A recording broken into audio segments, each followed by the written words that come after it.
Hello and welcome back, everybody, to the Remembrancers Library podcast. I'm Vincent. And I'm Ethan. And welcome back. Today is the first day that we're talking about something other than the Primarchs. Yes. Actually, just kidding. We're still talking about the Primarchs. We're still talking about the Primarchs, but differently this time. But differently. Yes.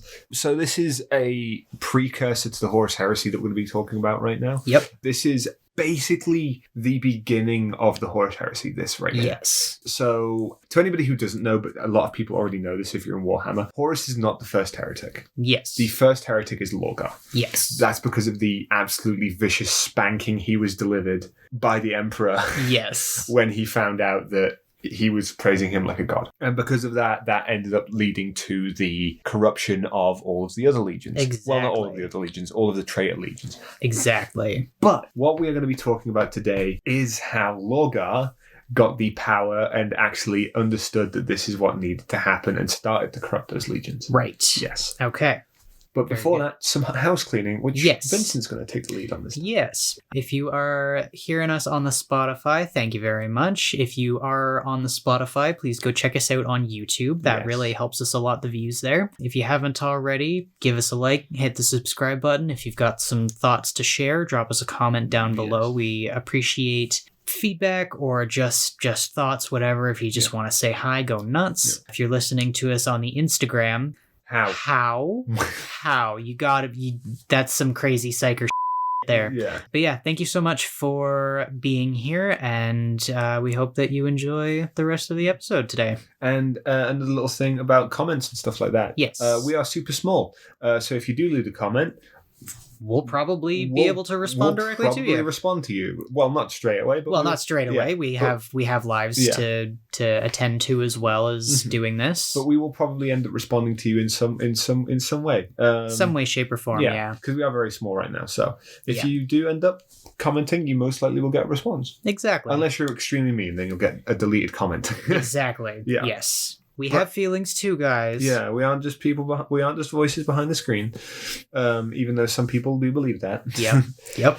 But anyway. Anywho. Now we get onto the fun part. Diving right in. We are going to be talking about a little thing called the Pilgrimage of Lorgar Aurelian. Yes. So, as I said before, Lorgar was humiliated by the Emperor. Yes. His entire belief system was dismantled around him, and Guilliman was there to stand by and watch the entire thing. To add to that humiliation, his brothers helped and watched as his entire belief system was ripped apart around him. Yes. So, because of this, Lorgar was a little bit depressed. Just a little bit depressed. And he needed to know if his entire life was a lie, or if there was some truth to what he was believing for his entire life. Yeah.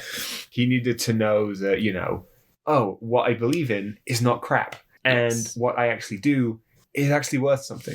That his actions, his motivations up to this point have not been under false pretenses that he himself wasn't aware of. Exactly. And that's the thing about Lorgar as well, as we mentioned in our episode on him. He was extremely devoted to the Emperor. Yes. He saw him as a god. But after the humiliation and after being, given marching orders by the Emperor that was basically like, hey, I'm not a god, shut up, get to it. Everything that you're doing is not like, you think you're doing what I want you to, but you're really not. So just stop, man. Exactly. So he needed to find out if there was something truly in the galaxy worth following, if there was something out in the universe, out in the galaxy that he could believe in, that he could follow. Exactly. Because he doesn't want to make his own decisions. He wants to follow the word of someone else. Yeah. Well, that was his entire life before that, was following a religion and stuff like that. Exactly.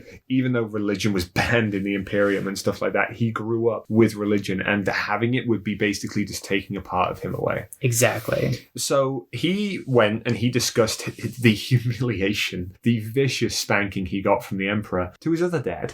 Yeah. So he went and he had a quick chat with Captain Corferon and First Chaplain Erebus. Yes. At this point, they were already devoted followers of chaos. The two. Oh, yeah, because the whole religion was that they did follow chaos, They did right? follow chaos in some regard, yeah. Yeah. But they were followers of chaos, actual chaos. Yeah, not the Yeah. gods, but Not- of the action itself. Yeah, they were like, hey, look, there has to be some truth into this religion that we used to follow as, when we were younger, on the planet that we came from. Yeah. And they're like, there absolutely is. Like, it's so good. It's so great. It's this amazing religion. But they're like, Yeah. but, we don't follow it anymore, but we totally do. It's amazing. You should. But, like, they're basically just manipulating and moving Lorgar Yeah. Towards chaos. This entire time. Right. So he needed to find, and this was, I keep saying he needed to. He absolutely did need to. He needed to find gods that were worthy of his following, Right. for him and his legion. Right. Because otherwise, what do they have? Exactly, because what use is him and his legion to the galaxy if they don't have anybody to follow? Yeah. As backwards as that is. Yeah.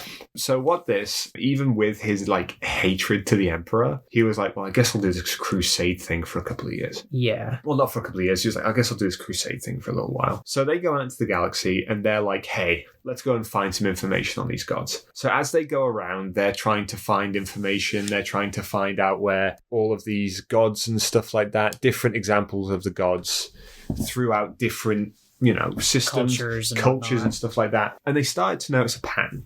Okay. It wasn't one they could easily follow, but they started to notice that every religion in the galaxy that was made after, the early stages of humanity and stuff like that, seemed to have a lot of similarity in the religions that they follow. So kind of like how the Greeks and the Romans developed a really similar system without having previous contact? Kind of, yeah. Okay. Yeah. Well, the Romans kind of stole from the Greeks and stuff like that. That's fair. But it was very much a thing of something's up. Yeah. They kept making these connections, and as they started to make these connections, Lorgar and his legion started to hear the voices of chaos.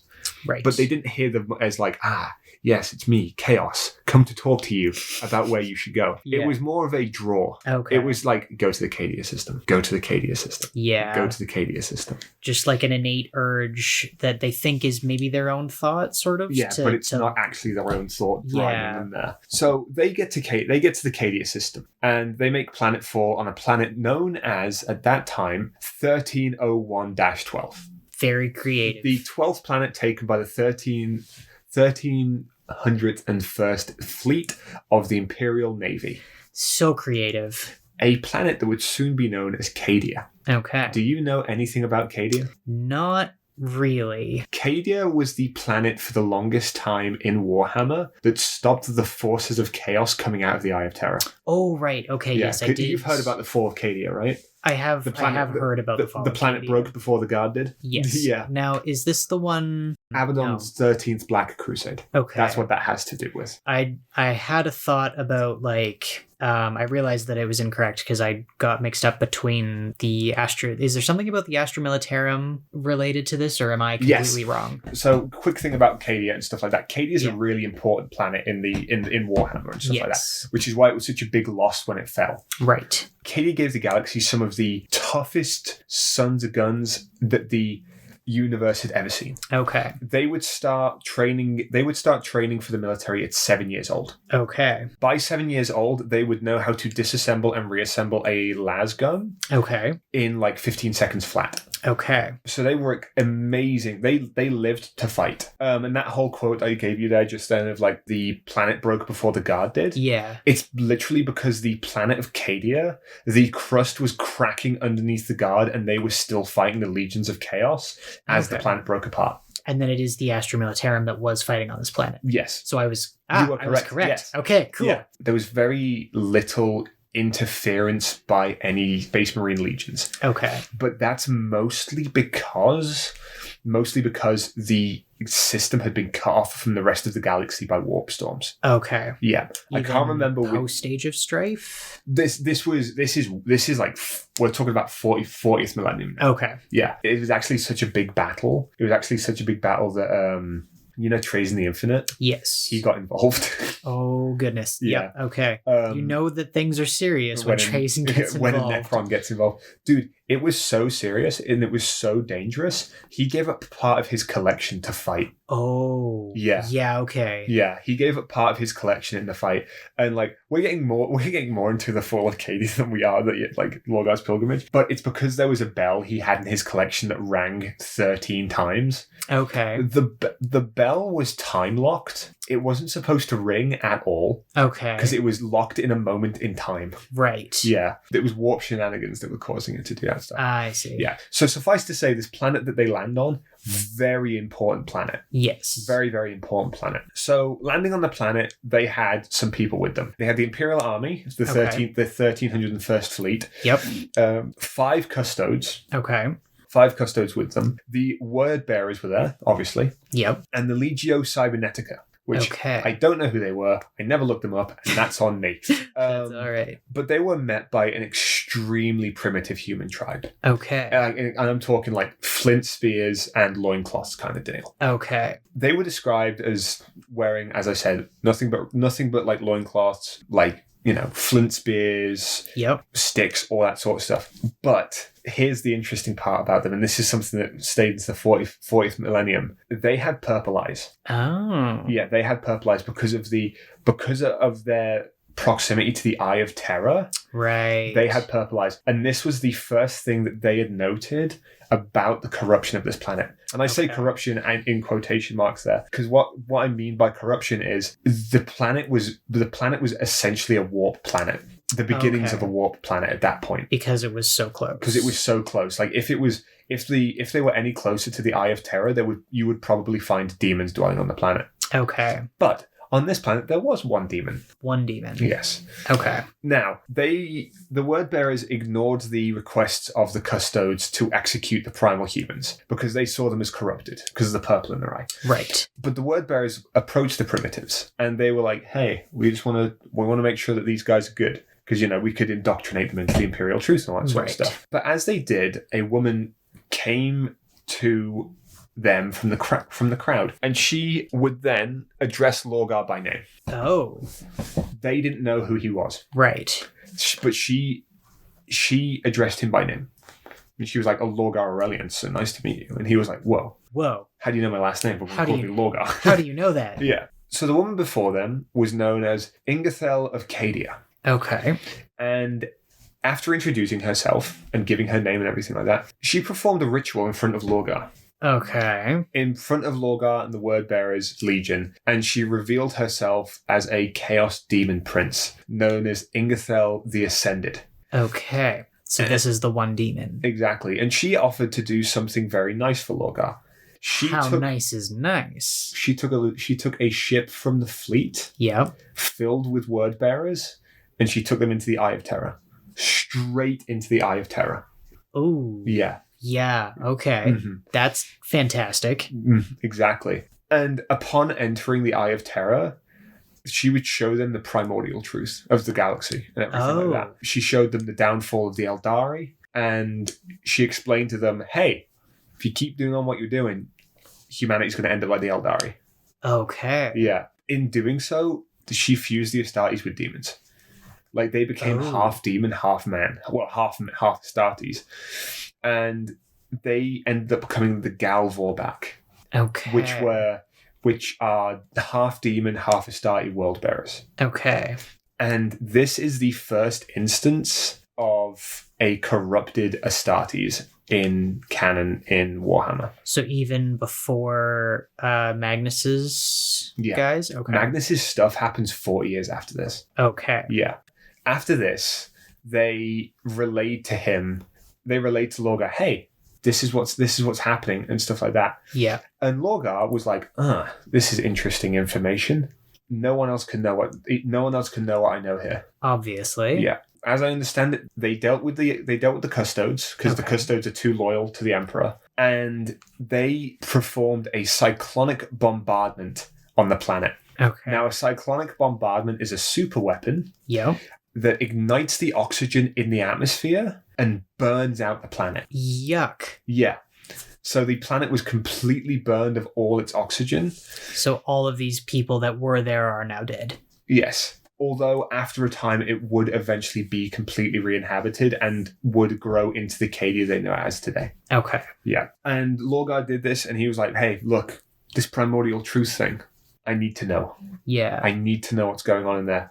So he abandoned his legion just outside the Eye of Terror. Right. And he took a Stormbird by himself directly into the Eye of Terror, accompanied only by Ingethel.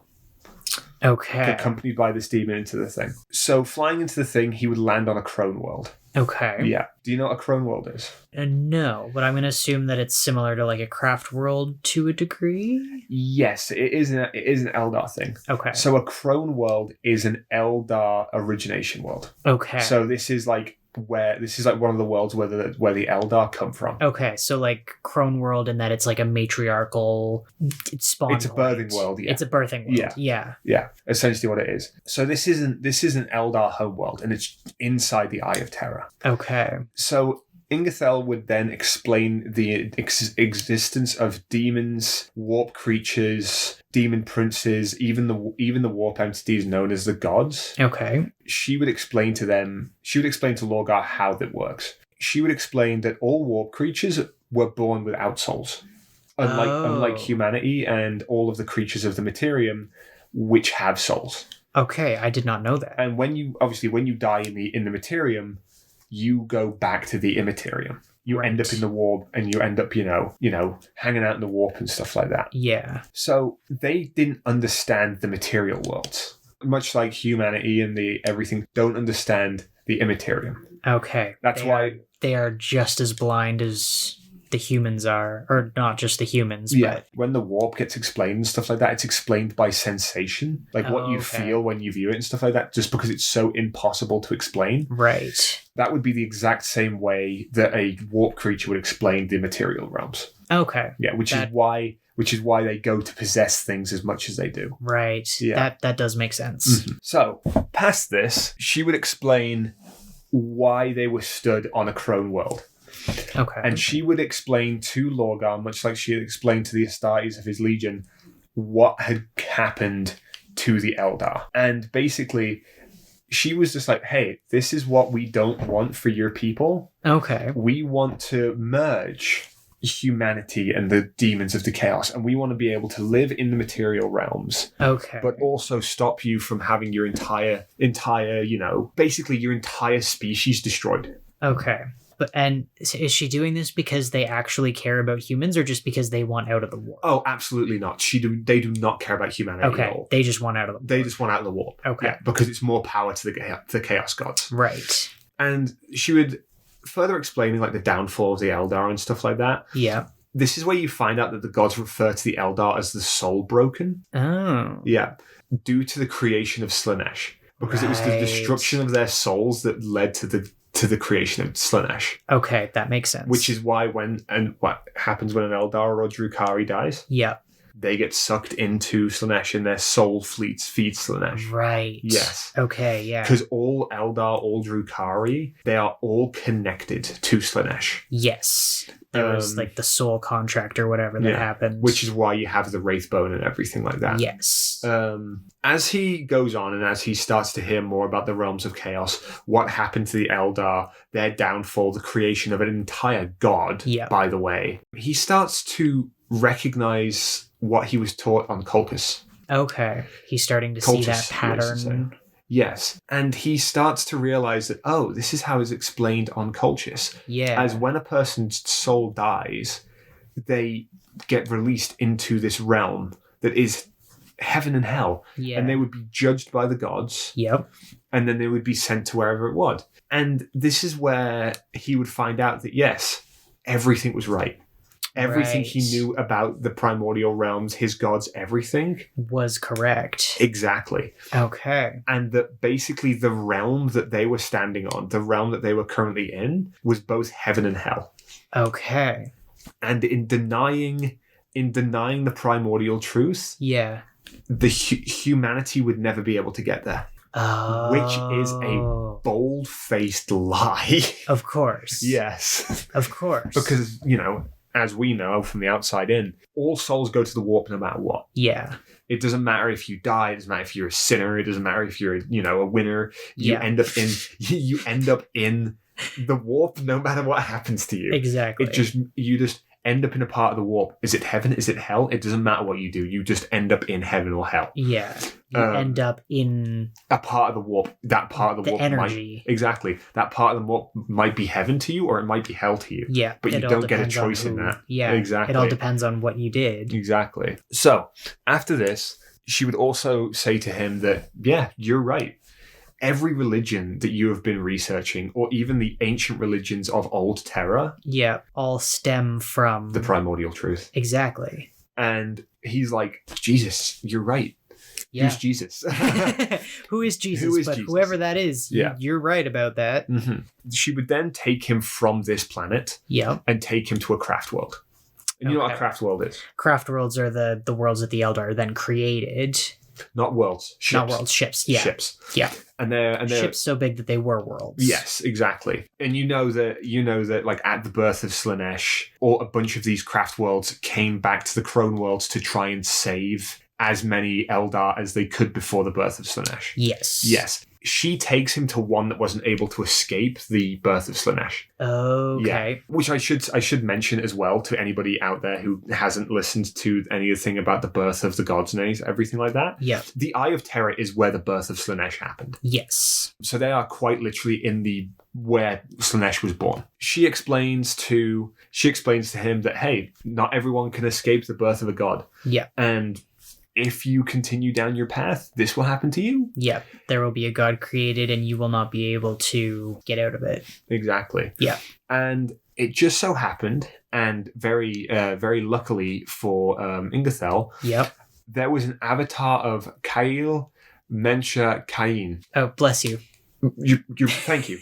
No, that is a war god of the Eldar. Okay. Broken, battered, and barely alive. Okay. And Ingathel shows this to Lorgar and is like, look, even divine beings can die in the warp. That'll be a secret tool that'll help us later? Exactly. Okay. Even the warp can kill anything that you find divine. Anything that lives can die. Exactly. Ooh.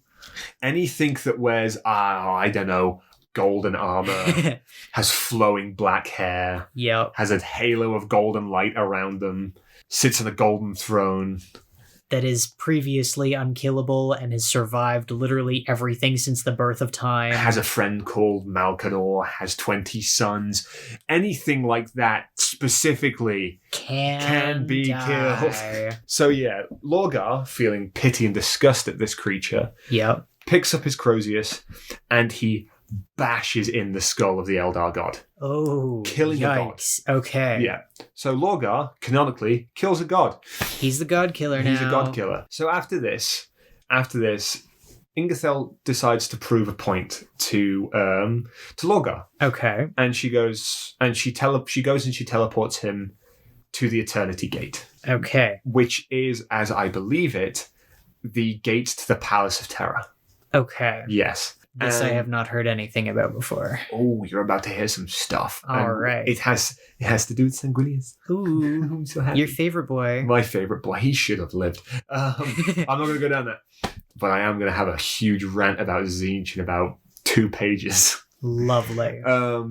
So no, that he's teleported to the Eternity Gate, and Ingathel instructs him, look around. Yeah. Not with your mind. Not with your eyes, but with your mind. Okay. And he starts to have visions. He starts to have visions of Astartes killing Astartes. Ooh, yes. Okay. And the first thing that he notices is the yellow of Dawn's Legion. Okay. Of Rogel Dawn's Legion. Okay. And he's confused because he's like, who are they fighting? Because I don't recognize this legion clad in crimson red armor. Right. Yes. Because they haven't found Sanguinius by this point. Oh, no, they've found Sanguinius. Oh, okay. But he doesn't have crimson red armor. He has bright red armor. Right. Yes. But do you know who does have crimson red armor? Apparently not. Heresy era word bearers. Oh. Yeah. I see. So Lorgar begins to see visions of his own sons fighting against Dawn's Legion. Oh, okay. Yeah. That would be really disorienting. Well, that's the thing is, he's what's happening? Yeah. And then that's when he has another vision. Okay. And he goes, they're not relaying the Emperor's word anymore. They're relaying my word. They are relaying the primordial truth. Right. And he's confused about this still. And he continues to watch, and he's trying to figure out what's happening. And he sees one of his most blessed sons. Okay. An Astartes by the name of Agel Tal. Okay. He watched him in the middle of battle mutate into a massive demon-possessed Astartes. Okay. Was he one of the ones that was on that ship that Ingitha threw into the warp? Most probably not. Okay. Because it's a corruption happening there in the middle of battle. Oh, okay. Like he's just now become corrupt. Now it wasn't dormant and then... Exactly. He's becoming corrupt and he's mutating into a demon Astartes. Okay. And he starts to go on a brutal rampage. He's just cleaving through Imperial fists. Right. He's just clearing through them. And then, my favorite part, he has a vision of Sanguinius. Okay. Standing at the Eternity Gate. Yep. And Sanguinius just goes forward and cuts down Agel Tal. Oh, okay. Yeah. And after seeing this, Lorgar's like, no, my son. That was my favorite son. That was one of my favorite sons. And he goes forward to help his son. Right. But then he suddenly appears in a world with no name. So Ingathel shows him this vision. Yeah. Literally to just go, hey, if you don't do if you don't listen to us, your son's gonna die. Okay. Yeah. I see. And this is another thing. This is a thing that we're gonna learn about when we start talking about Horus and stuff like that. Yep. They're not showing them visions of what could happen. They're just showing them visions of the future. Oh. Yeah. Because there is no choice. Everything is destined. Everything's already predestined. They're just trying to make people think that they might be able to alter it somehow. And they're doing it more off of like the mathematical idea of fate. Okay. Where it's like, oh, this has an 80% chance of happening, so it is fated to happen. Right. So, but that's the thing, though, is like every vision that a Primarch has about the future comes to pass. Right. No matter what. How does that work when they're shown two visions of things? Like when we were talking about Alpharius and whatnot last time, he was shown... Because they are always shown a vision that is the truth and a vision that is the lie. Oh, okay. One's just a lie. One's just a straight up lie. Like it's something ingrained in the Primarch. Right. That essentially just tells them that it's a lie. Because you have to remember they've all been touched by the warp in some way. True. They've already been... So it's like the illusion of choice for them. Okay. Yeah. I see. Yeah. I see. So anyway, back to it. Yep. So he ends up on this world with no name. He's angry. Fair because enough. he's just watched one of his brothers kill one of his sons. Yep. And he's like, what is happening? Yeah. What are you telling me? What do you want me to do? Why am I being led around? Why am I being led around like an animal? Yeah.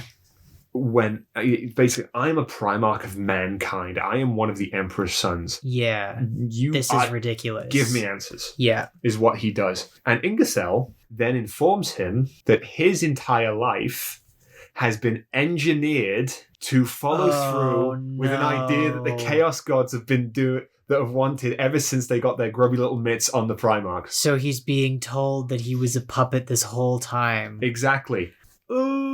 I was right. Oh. I was right. Yeah. Tzeentch controls everything, dude. Yep. Everything is predetermined, predestined, prescripted. Yeah. Okay. Oh, dude, that like when I first read that, I was like, oh, vindication. Yes. Because as I told you, you know, a good friend of mine was like, you need to stop. You need to stop going on about the Tzeentch stuff. It's not true. I'm like, that's but it right. Is, though. It's right. I was correct. You were wrong. It's all connected. Everything's connected. The red strings are there. The Tzeentch mice exist. Tzeentch mice exist. All of them exist. The Tzeentch mice, they're in your armor. They're inside your walls, man. They control every aspect of your life. Yep. They're in Erebus's head. Yep. They're in everybody's head. As long as you've got brain cheese, they're there. Exactly. As long as you've got fake cheese. Yeah. Exactly. Yeah. Vindication.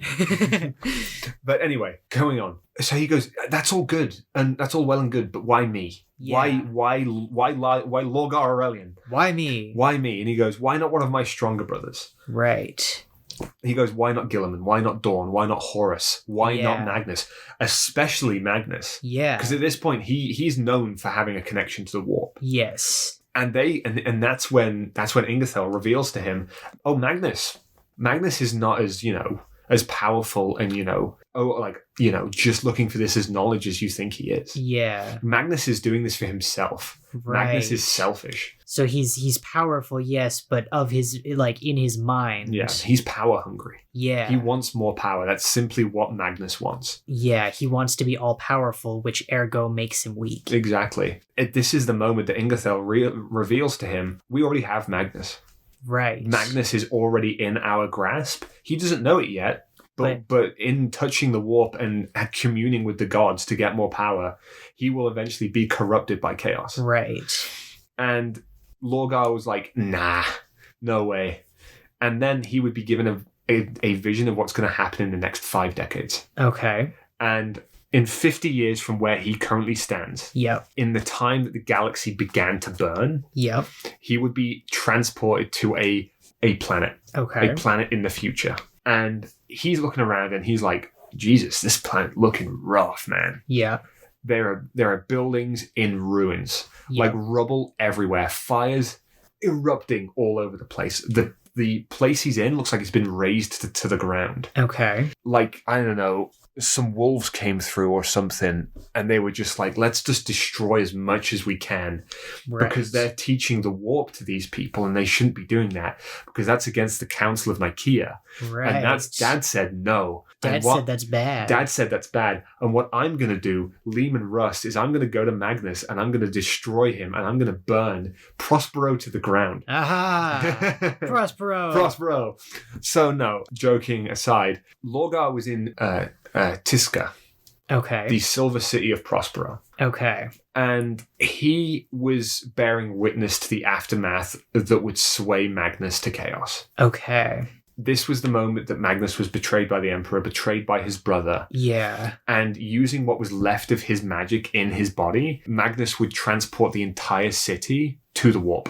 Oh. Yeah. Okay. So there's a city which will stand as the bastion for the Thousand Sons to do all they do. And this is where Lorgar is currently standing. He is standing on this, and he's like, wow. He's like, you could at least do the place up a little bit and stuff like that. Yeah. But this is where he knew that the war would ignite. Okay. And he looks around, and he's starting to realize that Chaos has had their eyes on mankind for a while. Oh, yeah. Obviously. Absolutely. Mm-hmm. And they told him as such. Right. They were like, hey, as we've told you, you're going to end up like the Eldar if you don't, let the corruption of chaos within you. Right. And if they did not embrace chaos, humanity would be wiped out.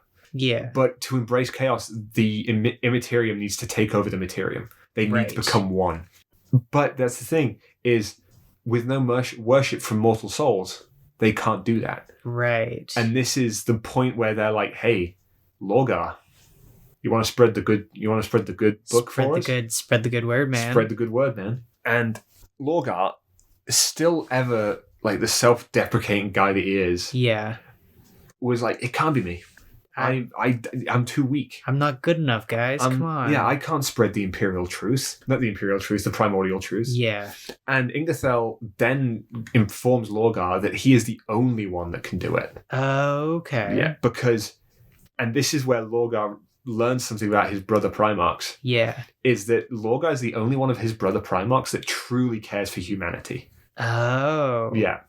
Because you take someone like Magnus out for power, Horus out to prove himself to the Emperor. Yeah. Mortarion just wants to get back at the Emperor. He just wants revenge. Yeah. Angron is just an angry beast. He's just he doesn't really care. He's just fed up. Conrad Kurz, he's at the whims of fate. Yeah. And all of the other of his brother Primarchs. Yeah. Their loyalty lies to the Emperor. It does not lie to humanity. Right. Yeah. Okay, so he's the only one that actually cares. Yeah, he's the only one that actually cares about humanity at this point. Okay. Yeah. Interesting. Yeah. Because, so after this, Ingethel basically says to him, like, your son's the only one that can relay this truth because you're the only ones that truly care about humanity surviving this great war. Right. All bullcrap. Okay. No, like, because they end up just taking slaves and inducting people and creating more word bearers. Okay. Yeah. More trouble for humanity. Exactly. Sounds about right. Yeah. And so Ingethel using Magnus as an example was a bad idea. Okay. Because Lorgar's like, oh, he's here. I can go and talk to him. Right. I can go and prove to you that you're wrong. But here's the thing. They are 40 to 50 years in the future. Right. Yeah. So, okay, is he seeing visions of the future, or did they actually, like, time travel? They actually time travel to the future. Okay. Because you have to remember that the time inside the Immaterium Works differently. it's optional. So Right. you can just flip to the future and then back to the past Right. as much as you want to. Okay. Yeah. It's what happens to the Grey Knights. Like they take the Citadel of the Grey Knights Yeah. into the warp, Okay. and then they appear again 60 years in the future. Okay. Yeah. So for 60 years they're just missing. They're just missing. But for them it was like a couple of months. Right. Yeah. Okay. Yeah. It's like the Feywild in D&D. You make Yeah. you make a roll and then you've been gone for a century. Yeah. Yeah. It's just up to, well, the toss of the dice. Exactly. So this being inside the Immaterium, they can just go fit 4 wherever. years in the future. Yeah. But they have to be careful though, because if they aren't, Lorgar could reject the truth and all of that could fall apart. Right. Yeah. So Lorgar goes to the spire where Magnus is, Okay. and he's like, Magnus, it's me, your brother, Lorgar. And Magnus goes, I don't know who you are. 50 years in the future, Magnus doesn't know who he is? Lorgar changes a lot in 50 years. Okay. Yeah. The first thing that Magnus notices about Lorgar is there's no fire in his eyes. Oh. There's no fire of faith in his eyes like there was from his time. And the other thing that he notices is that he doesn't bear the same scars, Right. emotionally and physically. Right. Yeah. So he has this conversation with Magnus, and Lorgar is trying to convince Magnus of like, no, you can't turn to chaos. You'll ruin everything. Right. But Magnus is like, what else is there for me? Yeah. Yeah. And it's already so far in the future that he's probably already fallen. Well, he has, because this is after the burning of Prospero. Exactly. So once Prospero burns, Yeah. he's gone. He's Magnus fell is to gone. chaos. Yeah. Yeah. So there's no changing his mind after this. Right. But on top of that as well, Magnus wouldn't have listened to Lorgar anyway, Right. because he isn't the brother that he knew. Right. Yes. So Magnus, with a literal flick of his hand, Yeah. banishes Lorgar from his realm. Oh. Yeah. So Lorgar can't go back. Can't go back ever. No. Like Okay. he's just banished from his realm. Okay. Well, this version of Lorgar is banished from his realm. Right. Yeah. His realm being like the place in the war. Tiska, the Silver City in the Warp. Okay. Yeah. His bastion. Basically, what will become the bastion of the Thousand Suns to launch their battles into the Materium Okay. is where they're currently standing. Okay. Well, where Lorgar has just been kicked out of. Yes. Yeah. Okay. After this, Lorgar wakes up. Okay. And he wakes up in the sands of the first world that he stepped foot on when coming into the Eye of Terror. He's a bit shaken up. He's like, that was a bit more violent than what I was used to. Fair enough. Yeah. Probably all sorts of out of sorts. Yeah. So at this point, he's convinced. He's convinced in the primordial truth. Yes, but he's not. But he's not proven himself yet. Right. He's corrupted. He's on the way to being corrupted by chaos. Yeah. But he's not going to be the bearer of their words just yet. Okay. He needs to prove himself To himself or to the gods? to the gods. Okay. Ingethel, Yep. she's dying. She's dying. She's dying because Magnus's magic is extremely powerful. Okay. And basically, she had to use what she had in terms of strength to make sure that Lorgar didn't go keening off into the warp. Okay. Yeah, because Magnus very dismissively wasn't teleporting Lorgar anywhere. He was just sending him away. Exactly. He just didn't want him there anymore and just sent him out. So Ingethel Saved his life. saved his life, Yeah. anchored him to end up somewhere. Well, he anchored him to the Crone world that they had been on, Yeah. and most likely had never left. Right. Yeah. So, as I said, he wakes up and he's convinced. At this point, he's like, "Well, this has to happen." Yeah. So he makes two requests of the dying demon. Okay. The first one is he demands to know how he's going to die. Okay. Fair enough. Yeah. And the first response that the demon gives is, if you get between Magnus and Lehman Russ on a planet named Shrike, Yeah. you will die. Okay. You will fall there because either Magnus or Lehman Russ will cut you down Right. for getting in the way of their fight. Now, the second one Yeah. is, if you fight Corvus Corax in a fight you can't win, you will die. Okay. All right. So that I will fight you to the ends of the war.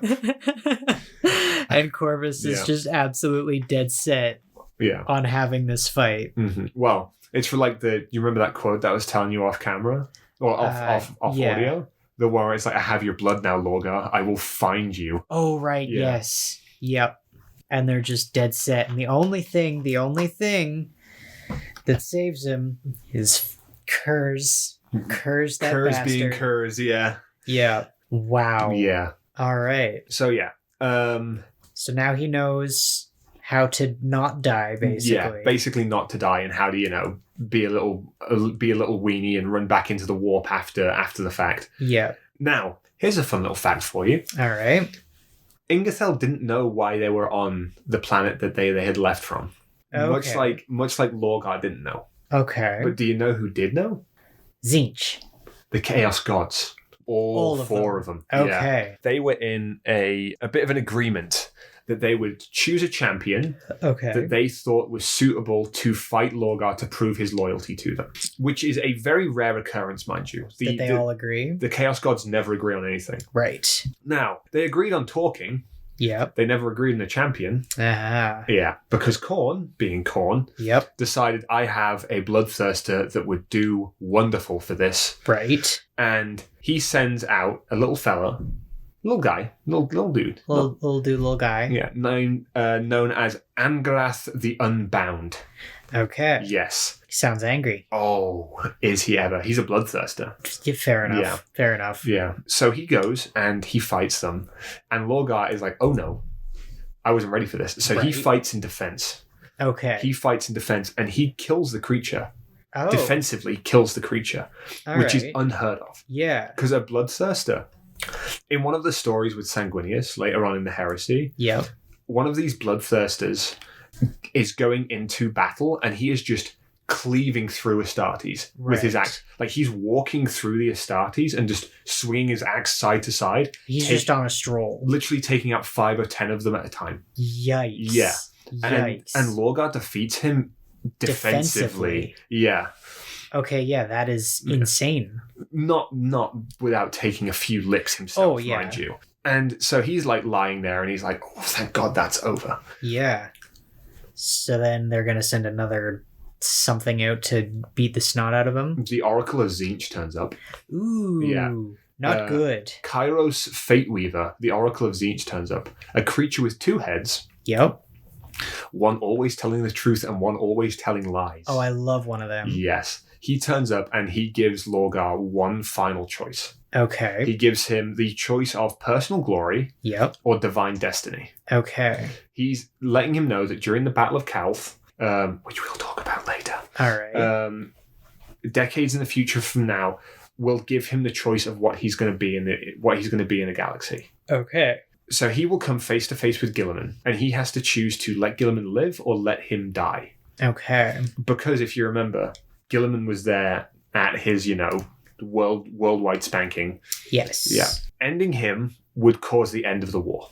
Okay. Yeah. Because Guilliman needs to be there. Right. But sparing him would cause the illumination of humanity to be so much greater. Okay.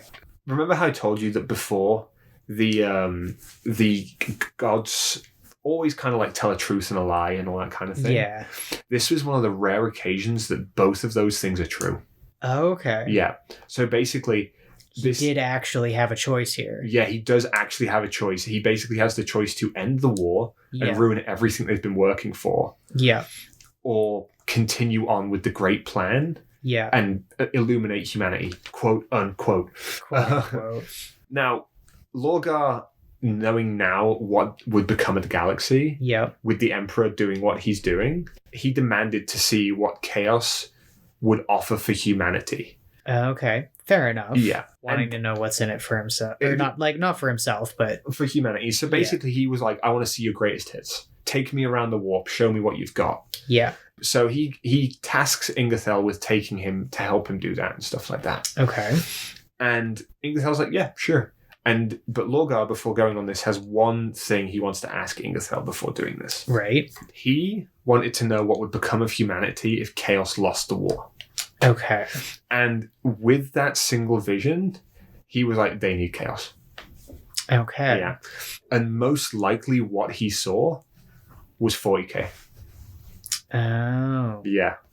Yeah. He saw the whole thing. Yeah, he out. saw everything. And he was like, oh, we cannot get to that point. Yeah. Yeah, which is why he decided to side with Horus and Chaos and everything like that. Okay. Yeah. So doing this, he would go on his massive journey through the warp, looking at all the different planets, all of what the different realms of Chaos had to offer. Yeah. And after this, he would go back to his legion, and he had learned the truth. And doing this, he and his legion became the first traitors against humanity. Right. Yeah. After this is where the heresy starts. Okay. The Horus heresy starts. The Council of Nicaea happens, and the chaplains get sent out from Lorgar's legion Right. into the Greater Imperium. First chaplain Erebus is handed over to Horus, and he starts to corrupt Horus. Okay. And this ends up with him being crucial to every main part of the heresy coming up. Erebus or Lorgar. Okay. And he is there, and he has a hand at what happens at Istavan. Yep. A lot of the other things that are planned for the heresy come from Lorgar himself. Now he's got all of the strings attached to where they need to be, and he's just starting to pull on them. Exactly. Wonderful. Yeah. And that's the end of Lorgar's pilgrimage. Yeah. That gets him to the end of his stroll. Exactly. Wonderful. Yeah. Well, thank you so much for all of that wonderful information. I know it's a lot of me yapping, and that's what a lot of the Horus heresy is going to be. Yeah, this is where I am totally out of my element. But that is good base work, I will assume, for all of what's next to come. Mm-hmm. Thank you, everybody, again, for tuning in for this episode from wherever ye may be, whether that be Spotify or YouTube.